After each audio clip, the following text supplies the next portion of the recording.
দাসবদ্ধ আমাদের রাজ্যের বিধায়ক কমরেড নয়ন সরকার, কমরেড রামু দাস, প্রাক্তন বিধায়ক তফসিলি আন্দোলনের নেতা কমরেড নকুল দাস, উপস্থিত আছেন কমরেড রতন দাস সহ এই শহরের অসংখ্য গণ আন্দোলনের নেতৃত্বগণ এবং উপস্থিত মা বোন বন্ধুগণ, আপনাদের সকলকে আমাদের সংগঠনের পক্ষ থেকে আন্তরিক শুভেচ্ছা অভিনন্দন জানাই। আজকে এমন একটি বিষয় নিয়ে আমরা এই রাজপথে নেমেছি, এটা আপনারা সবাই জানেন। আমাদের দেশ স্বাধীন হয়েছে 1947 সালে। অসংখ্য শহীদের রক্তের বিনিময়ে এ দেশ স্বাধীন হয়েছে। ভারতবর্ষ স্বাধীন হবে, এদেশের মানুষের অধিকার প্রতিষ্ঠিত হবে, অগ্রগতি ঘটবে, স্বাধীন সার্বভৌমত্ব থাকবে, সমস্ত ধর্ম বর্ণের মানুষ তারা বাঁচার অধিকার পাবেন। সমস্ত স্বপ্ন নিয়ে দেশ স্বাধীন হয়েছে। স্বাধীন দেশের স্বপ্নকে সমন্বয়িত করে আমাদের দেশের সংবিধান রচিত হয়েছে ডক্টর বি.আর. আম্বেদকরের নেতৃত্বে। মূলত ডক্টর বি.আর. আম্বেদকরকেই এই সংবিধান রচনা করেছেন এবং তাকে সংবিধান রচনার জনক বলা হয়। 1949 সালের 26শে নভেম্বর সংবিধান পরিষদ এই সংবিধান গ্রহণ করে। তার 75 বছর পূর্তি উপলক্ষে আমাদের দেশের সংসদে এই আলোচনা চলছে এই সংবিধানের 75 বছর পূর্তি উপলক্ষে। সেই সময়ে দাঁড়িয়ে যেখানে আমাদের দরকার আমাদের দেশের স্বাধীনতার স্বপ্ন বাস্তবায়িত করা হয়েছে কিনা, আমাদের দেশের সংবিধান যে স্বপ্ন নিয়ে রচিত হয়েছে তা বাস্তবায়িত করা হচ্ছে কিনা, সেই বিষয়গুলির দিকে নজর দেওয়া। সেখানে নজর না দিয়ে এই সংবিধান যিনি রচনা করলেন, সংবিধানের জনক ডক্টর বি.আর. আম্বেদকরের প্রতি কুরুচিপূর্ণ মন্তব্য করলেন অমিত শাহ, স্বরাষ্ট্রমন্ত্রী অমিত শাহ।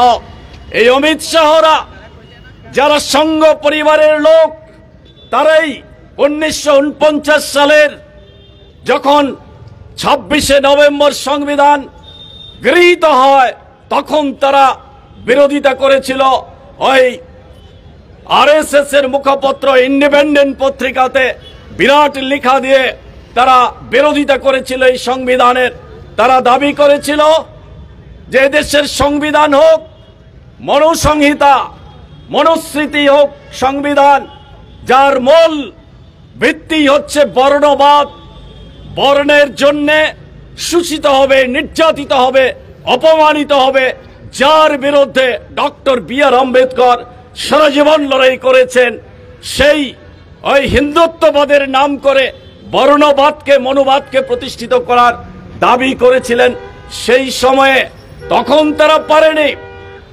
আজকে এই সময়ে আমাদের দেশের শাসক বিজেপি, এই বিজেপি সম্পর্কে আমরা সবাই জানি কোথা থেকে আসলো এই বিজেপি। আরএসএস এর একটা রাজনৈতিক সংগঠন হচ্ছে বিজেপি। গোটা পৃথিবীকে করায়ত্ত করার জন্য আর্য রক্ত হচ্ছে পৃথিবীর মধ্যে শ্রেষ্ঠ রক্ত। এই আর্য জাতির অধিকার আছে সারা পৃথিবীকে পদানত করার।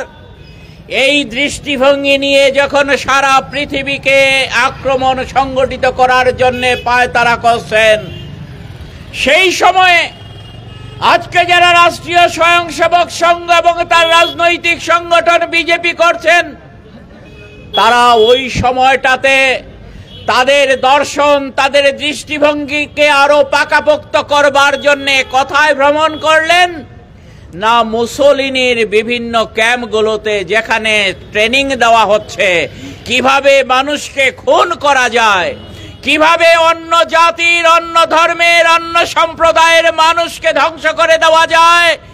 এই ট্রেনিং ক্যাম্পে যেখানে ট্রেনিং নিচ্ছে মুসোলিনির লোকেরা, সেখানে গেলেন আরএসএস এর লোকেরা। তাদের সহযোগী মুঞ্জে থেকে আরম্ভ করে তাদের নেতৃত্ব সেখানে ভ্রমণ করে সেই দর্শন সম্পর্কে তারা মনোমুগ্ধকর বক্তব্য রাখলেন। তারা ভারতবর্ষে এসে বললেন ওই রকম একটা দৃষ্টিভঙ্গি দ্বারা পরিচালিত সংগঠন আমাদের দেশে গড়ে তুলতে হবে। তারা পরবর্তী সময়ে মুসোলিনি এবং হিটলারের দৃষ্টিভঙ্গিকে নিয়েই তাদের যে চিহ্ন, হিটলারের চিহ্ন হচ্ছে স্বস্তিক চিহ্ন, আর সেই স্বস্তিক চিহ্নকে তাদের সংগঠনের অন্তর্ভুক্ত করলো। তাহলে ভারতবর্ষকে আজকে এটাই হচ্ছে আমাদের ভারতবর্ষের দুর্ভাগ্য যে ভারতবর্ষকে আজকে যারা শাসন করছে তারা মুসোলিনি এবং হিটলারের দৃষ্টিভঙ্গি দ্বারা পরিচালিত হচ্ছে। সেই দৃষ্টিভঙ্গি হচ্ছে একটা জাতির প্রতি আরেকটা জাতের ঘৃণা তৈরি করা। সেই দৃষ্টিভঙ্গি হচ্ছে এক অংশের মানুষের বিরুদ্ধে আরেক অংশের মানুষকে লেলিয়ে দেওয়া।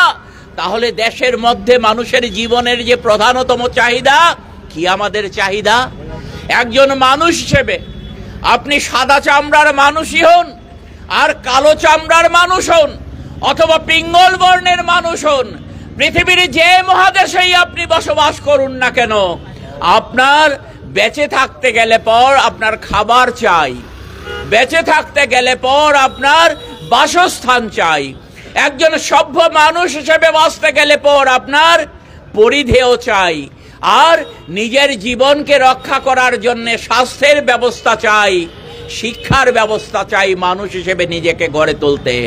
এই যে মানুষের জীবনের 5টি মৌল চাহিদা, এই চাহিদা পূরণের ক্ষেত্রে যখন ওই জার্মানির হিটলার অগ্রসর হতে পারেনি, যখন ইতালির মুসোলিনিরা অগ্রসর হতে পারেনি, আর সেই দৃষ্টিভঙ্গি নিয়ে আজকে আরএসএস এর সংগঠন বিজেপি যখন সরকার চালাচ্ছে, তখন মানুষকে প্রতারিত করে বলেছিল যারা 2 কোটি লোকের ছেলে মেয়ের কাজের ব্যবস্থা করবে প্রতি বছর, এই 10 বছরে যেখানে আমাদের দেশের 20 কোটির উপর ছেলে মেয়ের কাজ হওয়ার কথা ছিল, কেন্দ্রীয় সরকারি দপ্তরগুলোর হিসেব, রাজ্য সরকারি দপ্তরগুলোর হিসেব, রাষ্ট্রায়ত্ত ক্ষেত্রের কর্মচারীর সংখ্যা মিলিয়ে দেখা যাচ্ছে 10 বছর আগে যা ছিল অনেক অনেক সংখ্যা সেখানে কমে গেছে।